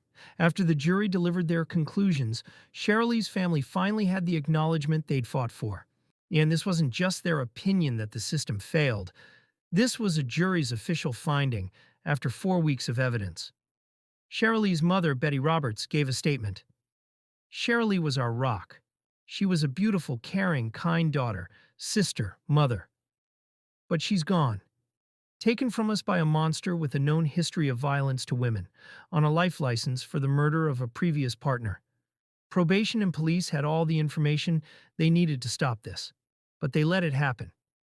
Betty's statement captures the family's pain and anger. They didn't lose Cherylee to illness or accident, random tragedies that no one could have prevented. They lost her to a preventable death. The information existed to save her. The power existed to save her. But the system chose not to use it. Cherylee's sister, Shennan, she was even more direct. Knowledge is power, and probation and police had both the knowledge and the power to prevent Cherylee's killing. If they had used them, she would still be with us today. Cherylee was fed to the wolves by the very people that were supposed to protect her. Fed to the wolves. It's a visceral image, and it's accurate. The system didn't just fail to protect Cherylee, it actively placed her in danger by releasing O'Hara, by not supervising him properly, by not recalling him when warned, and then by sending inadequately equipped officers to respond when she finally called for help. The family solicitor, Sarah Rika of Dayton Pierce Glynn, line characterized the jury's findings as revealing institutional resistance to providing a decisive and effective response to violence against women. This gets at something broader than just this one case. The failures in Cherylee's case weren't unique. They were symptomatic of wider problems in how the criminal justice system responds to domestic violence, how it assesses risk, how it protects victims. Sarah Rika called the verdict a wake-up call to those that hold power in society. The question was, would anyone listen? After an inquest identifies systemic failures that could lead to future deaths, the coroner has a duty to issue Regulation 28 reports to prevent future deaths. These are formal reports sent to relevant organizations identifying specific concerns and asking what actions will be taken to address them. Coroner James Newman issued Regulation 28 reports following Cherylee's inquest. The reports went to Lancashire Constabulary, the police force responsible for the area where Cherylee lived and where the failures in police response occurred. The Ministry of Justice, the government department responsible for the criminal justice system, including sentencing policy, parole, and probation services. HM Prison and Probation Service, the agency responsible for managing prisons and supervising offenders on license in the community. These reports are public documents. They're posted on the courts and tribunals' judiciary website so that anyone can read them. This transparency is important. It allows the public, the media, researchers, and campaigners to see what concerns have been raised and to hold organizations accountable for their responses. Organizations that receive Regulation 28 reports are required to respond within 56 days, explaining what actions they're taking or will take to address the concerns raised. These responses are also published. Did these reports lead to change? That's a complicated question. Organizations typically respond with a combination of acknowledgments of the problems, descriptions of changes already underway, and commitments to further action. But whether those commitments translate into real sustained improvement in practice is difficult to assess from outside the system. What we can say is that the inquest ensured that Cherylee's death wasn't forgotten, that it was officially recognized as preventable, and that pressure was placed on institutions to do better. Whether they've done better is something that would require a separate investigation. Cherylee's case became a focal point in a broader national conversation about double-lifers, convicted murderers who are released from prison and then kill again. Ministry of Justice data published around the time of the inquest revealed shocking statistics. Between January 2007 and May 2015, a period of just over 8 years, 12 people were murdered by 11 separate offenders who had previously been convicted of murder and released on life license. 12 people like Cherylee. 12 families destroyed. 12 preventable deaths. The data also showed that approximately 300 people per year are released from prison, having served the custodial portion of a life sentence. The average time served is roughly 16 and a half years, similar to O'Hara's 14 years. Now, to be fair, the vast majority of those 300 people per year don't go on to kill again. Most life license prisoners successfully reintegrate into society. They obey their license conditions. They rebuild their lives. They never commit serious crimes again. But some do, and when they do, the consequences are catastrophic. The question is, how do we identify which released murderers are safe and which are still dangerous? How do we supervise them effectively? And when warning signs appear, how do we respond swiftly enough to prevent tragedy? The O'Hara case suggests the system was failing on all 3 counts. He was assessed as having psychopathic traits and posing a risk to women, but was released anyway and not placed under enhanced supervision. He entered a relationship, but probation didn't adequately share that information with police. And when warning signs appeared, violence, threats, weapons, the response was delayed and inadequate. Cherylee's family, particularly her sister Chivone, became affiliated with a campaign group called Killed Women. This is an action group and memorial project that campaigns for justice for women killed by men, particularly in domestic violence contexts. One of Killed Women's key campaigns relates to sentencing disparities in murder cases. Under current English law, The starting point for the minimum term in a murder sentence varies based on the circumstances. If the murder involved a weapon brought to the scene specifically for the purpose of killing, like O'Hara bringing a carving knife to the bus stop where he killed Janine, the starting point is 25 years. But if the murder involved a weapon that was already present at the scene, like a kitchen knife grabbed during a domestic argument, the starting point is only 15 years. This 10-year difference has significant implications. Most domestic murders involve weapons that were already in the home, kitchen knives being the most common. Most stranger murders or premeditated killings involve weapons brought to the scene. The effect is that domestic murderers, who kill intimate partners in their own homes, systematically receive lower starting points than those who kill strangers. The campaign argues this disparity implies domestic murderers are not as dangerous as those who murder strangers, a proposition that's obviously false. A man who kills his wife is just as dangerous, just as culpable, as a man who kills a stranger. The location of the weapon at the time of the decision to kill shouldn't determine whether someone serves 15 years or 25 years. This campaign gained significant traction. In March 2023, the government published the Claire Wade KC Domestic Homicide Sentencing Review. Claire Wade is a King's Counsel, a senior barrister, who was asked to examine whether sentencing in domestic homicide cases is fit for purpose. The review examined the evidence, consulted with victims' families, and considered whether reforms were needed. While the full details of the review's recommendations are beyond the scope of this documentary, it represented official recognition that there might be problems with how domestic homicides are sentenced. Additionally, the Sentencing Act 2020 and the Police Crime Sentencing and Courts Act 2022 introduced some reforms. Notably, the murder of a police officer on duty was added as a category that carries a whole life order starting point. And murder committed by a person previously convicted of murder, the double lifer scenario, now has a whole life order as its starting point. This last reform came too late for Cherylee. O'Hara's case was one of the cases that demonstrated the need for it. But future double lifers, if the parole board makes the catastrophic mistake of releasing them, will at least face whole life orders if they kill again. Whether this deters anyone is unclear. People who are willing to commit murder are often not carefully weighing potential sentences, but it at least ensures that someone like O'Hara can never ever be released a second time.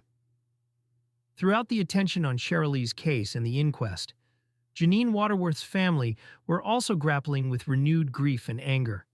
They'd lost Janine in 1998, 21 years before the inquest. They'd spent 2 decades living with that loss. And now they learned that the man who killed their daughter and sister had been released and had killed again. They learned that a second family was going through what they'd gone through.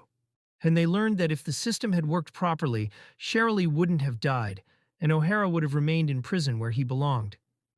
Tracy Washington, Janine's sister, spoke to the Oldham Chronicle in 2018. The parole officers are supposed to be watching these people and how they're rehabilitating properly, but they don't. They haven't got the powers or the people to do that properly. This is a damning assessment from someone with direct experience. Tracy wasn't speaking as an outside critic of the system. She was speaking as someone whose sister was murdered by someone the system later released to kill again. She also said, if you can kill somebody once, it must be far easier to do it a second time. This observation is chilling and possibly true. The first time someone commits murder, now there's a psychological threshold to cross. Taking another person's life is the most extreme transgression of social norms and moral codes. Most people couldn't do it. But once someone has crossed that threshold, once they've killed and lived with having killed, the psychological barrier is lower the second time. O'Hara killed Janine with a knife, stabbing her 12 times until the blade broke. 16 years later, he killed Cherylee with a hammer and a knife in a public street in broad daylight. The second killing was, if anything, more brazen, more violent, more defiant of social norms. He wasn't more hesitant or more conflicted. He was, if anything, more dangerous. Tracy also spoke about her mother. Mom has never been the same person since we lost Janine.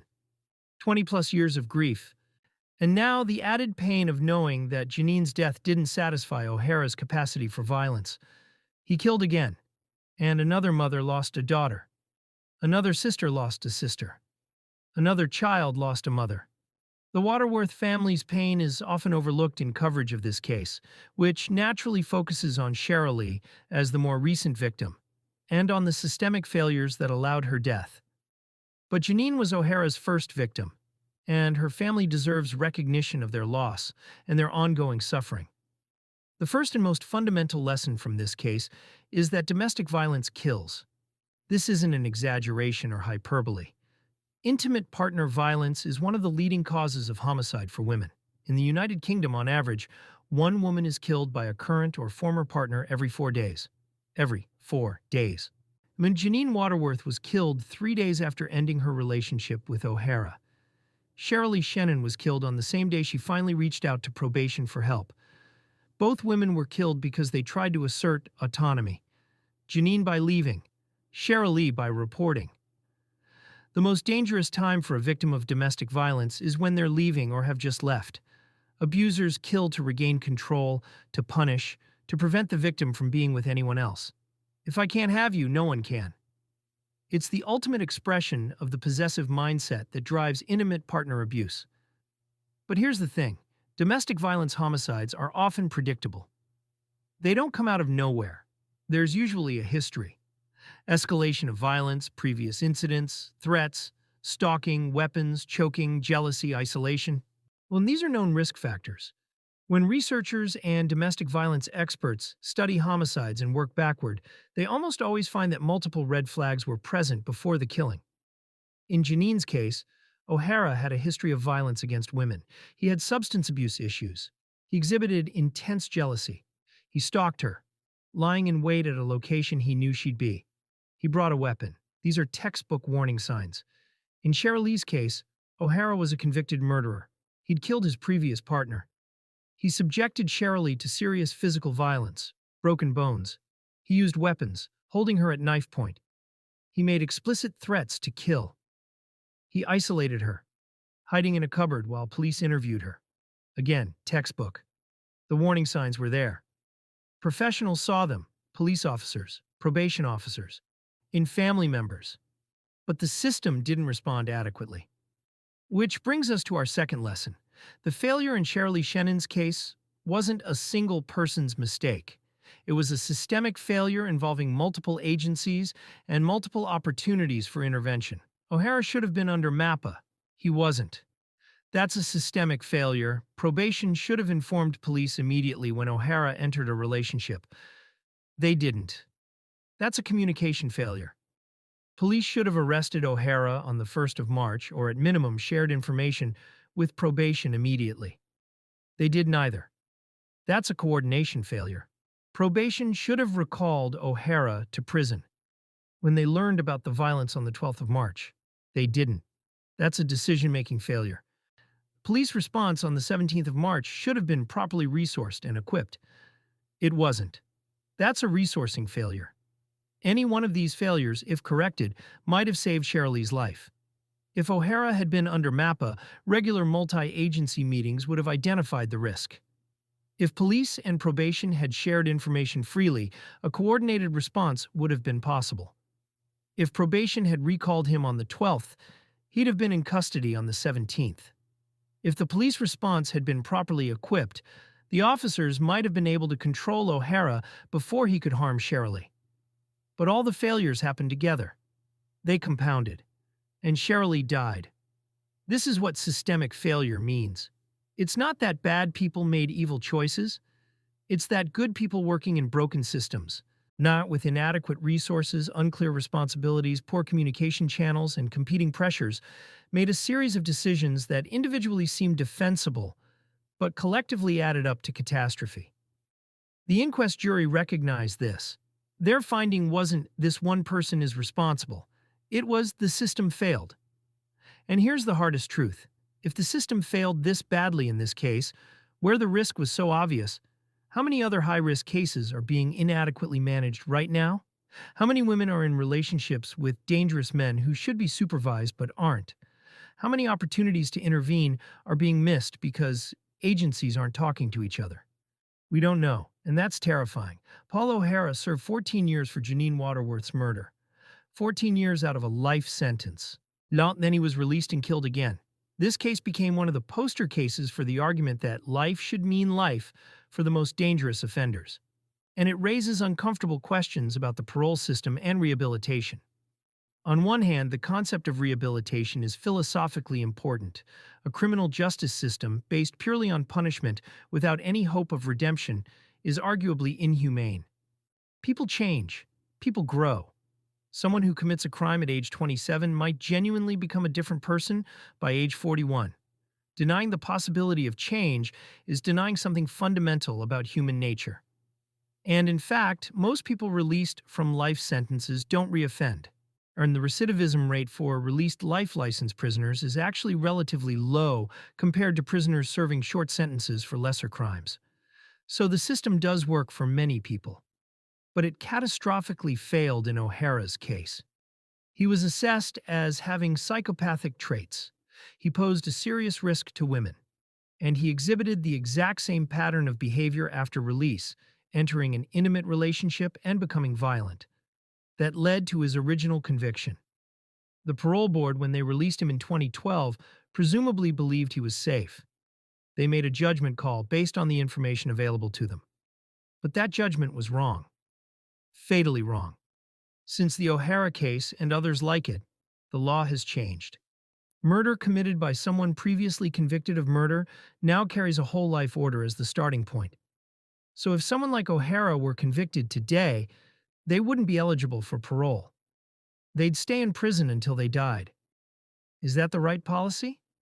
It's a genuine question. On one hand, someone who has killed twice has demonstrated beyond any doubt that they're capable of lethal violence and that they haven't changed despite years in prison. Why give them a third chance to kill? On the other hand, there are edge cases. What if someone killed at age 18 in a gang-related incident, served 20 years, was then released at age 38, and killed again at age 40 in a completely different context? Should they never have been released, or should they have been, but with better supervision? There are no easy answers. And what we can say is that in O'Hara's case specifically, he should never have been released. The assessment that he posed a risk to women should have been given more weight. And if he had to be released, he should have been under the most intensive supervision possible. Neither of those things happened. D.S. Damian McAllister and D.C. Karen Kenworthy are heroes. They put themselves between a violent murderer and his intended victim. They fought to save Cherylee's life. They nearly died trying. But bravery isn't enough. They should never have been in that position. Two detectives without stab vests, carrying one baton between them, sent to arrest a convicted murderer who had explicitly threatened to kill rather than go back to prison. That's not a proper deployment of resources. That's sending people into danger inadequately prepared. Yet the officers who make resourcing and deployment decisions aren't callous. They're working within constraints. Limited officers, limited equipment, competing priorities, multiple calls for service simultaneously. They make judgment calls about what level of response is appropriate for each call. But this call, arrest a life license murderer who's been violent toward his partner, should have been flagged as high risk.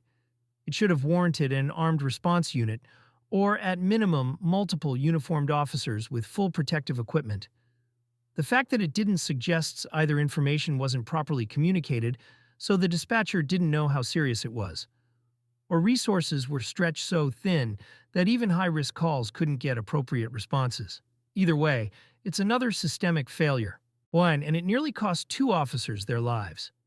D.S. McAllister and D.C. Kenworthy received awards and recognition, which they absolutely deserved. But they also deserved not to be put in that position in the first place. They deserved a system that supported them properly. This is a lesson that extends beyond this case. Police officers, social workers, probation officers, and others who work on the front lines of public safety are asked to do incredibly difficult, dangerous jobs.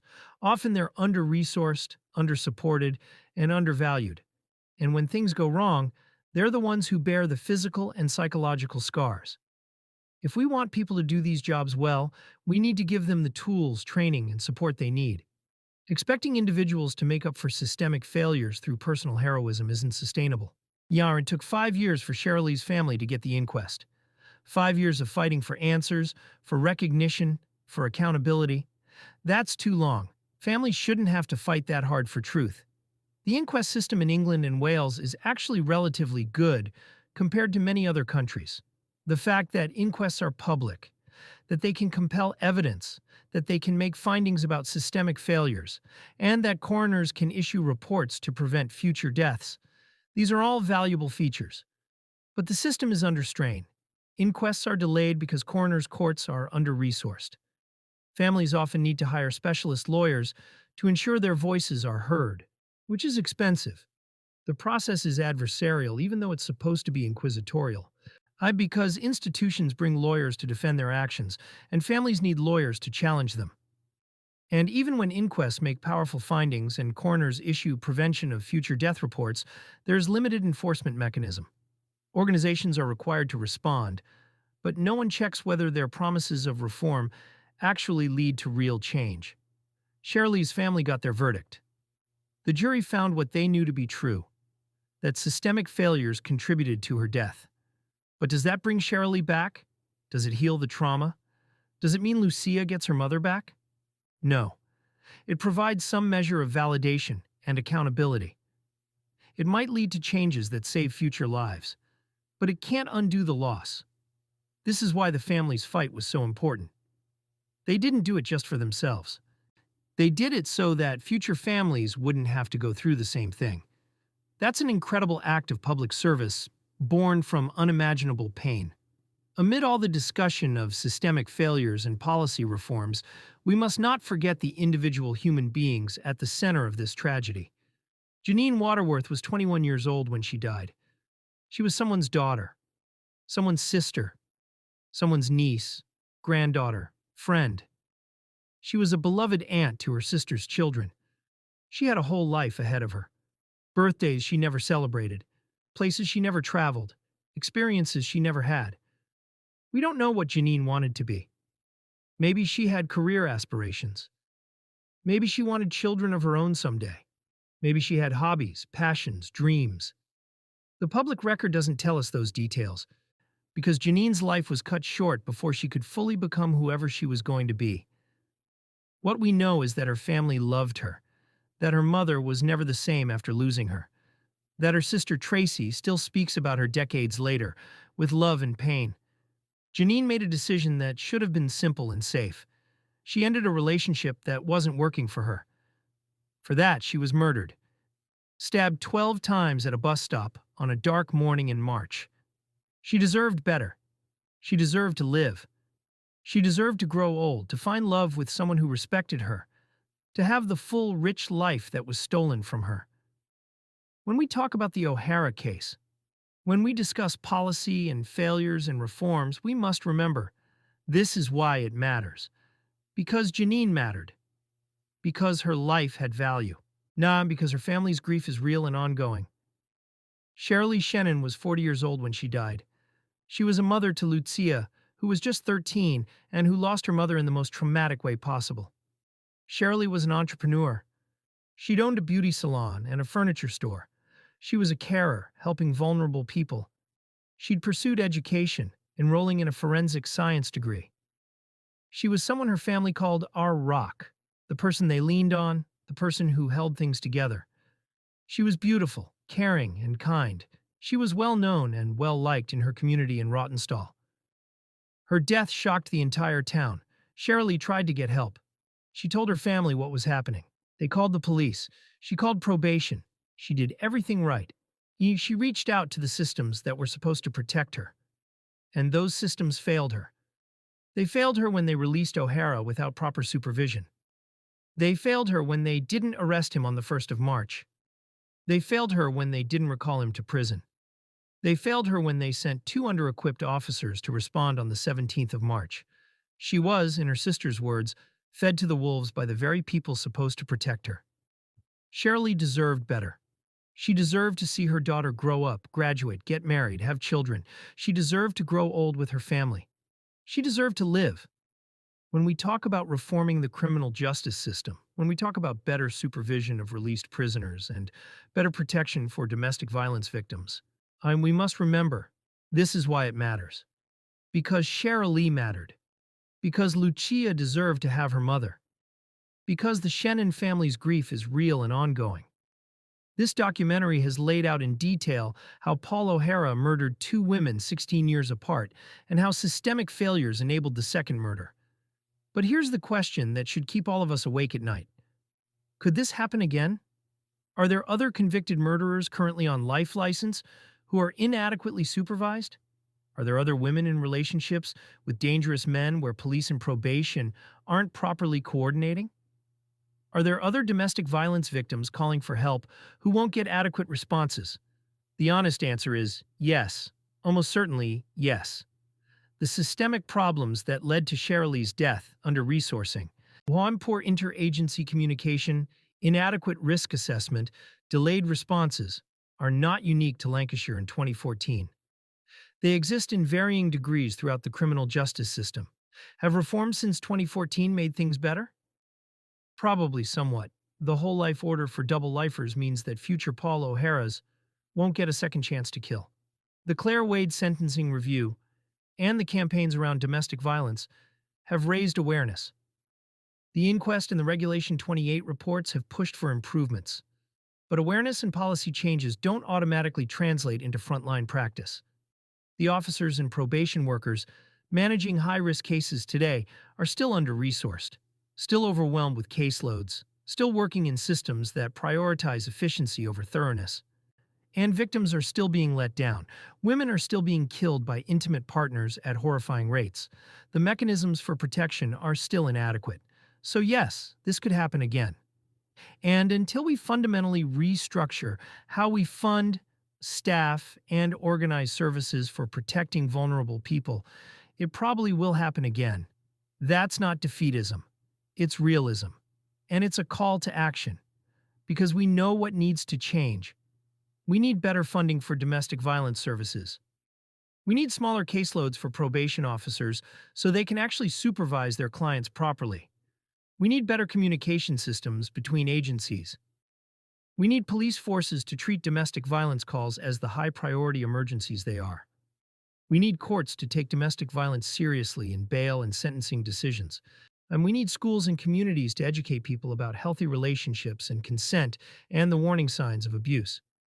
These aren't mysteries. We know what works. The question is whether we have the political will and the resources to do it. Throughout our research for this documentary, we encountered a persistent detail in online discussions about this case. References to Janine Waterworth as a nurse, or to the nurses involved in the case. We need to address this directly. There is no evidence that Janine Waterworth was a nurse. There is no evidence of any nurse connection to this case at all. After extensive research across news archives, court records, inquest documents, and case databases, we found no mention of Janine's occupation anywhere. Paul O'Hara's occupation is listed simply as various. Cherylee Shennan was a businesswoman and carer, but not a nurse. So where did this detail come from? The most likely explanation is confusion with another case. In a widely shared 2021 investigation into double lifers, the O'Hara case was featured alongside the case of Leroy Campbell, who raped and murdered nurse Lisa Skidmore in 2016. The proximity of these stories in the same articles likely caused the nurse detail to be inadvertently transferred to the wrong case. This is actually a perfect illustration of how misinformation spreads. One article mentions two cases in succession. Someone reads it quickly and remembers nurse murdered by released killer. They Google it later and find the O'Hara case. They assume that's the nurse case they read about.